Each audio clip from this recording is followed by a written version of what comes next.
A pro-democracy group, Rebirth Nigeria Leadership and Good Governance Initiative, has called on the Independent National Electoral Commission (Inec) to immediately disqualify the People's Democratic Party (PDP) presidential candidate Alhaji Atiku Abubakar from participating in the 2019 presidential election for declaring what it called false income to Inec. The call followed Atiku's declaration of 60.2 million naira to Inec as his income over a 3-year period. But the group said the former vice president, who is worth more than that, was trying to deceive Nigerians or trying to avoid paying the right taxes to the government, adding that it is filled with irregularities that need further probing.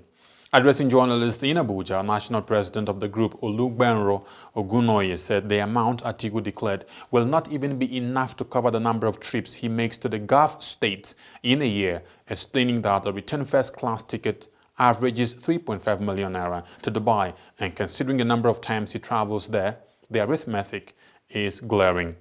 Atiku Abubakar's intention, therefore, could only have been to mislead Nigerians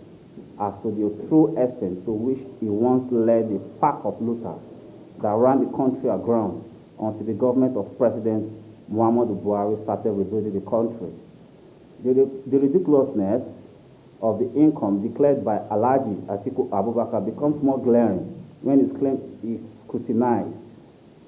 The amount declared will not even be enough to cover the number of trips he makes to the Gulf states in a year. He said Atiku was not under any obligation to declare his income to Inec, but that if he could go to the extent of misleading the electoral body with his earnings, it calls for concerns. According to him, the amount of money the PDP presidential candidate doles out to urchins and political thugs even before the start of electioneering on a monthly basis is way more than 20 million naira. The group noted that Atiku, whose investments cut across the media, shipping, education, manufacturing, and other areas, as well as his pension as a former vice president, cannot declare such paltry sums unless he has a lot to hide. We hereby declare that the PDP presidential flag bearer is unfit to occupy public offices in Nigeria. A man that is incapable of saying the truth about what he earns has no moral right to lead or represent Nigeria at any point in time, but especially not that citizens are discovering the virtue of shunning lies and corruption. They said the only way to avoid handing over the economy to Atiku, who has begun his campaign on a false note, is for Inec to disqualify him from the election in order to secure Nigeria's economy from crumbling in the hands of Atiku if elected.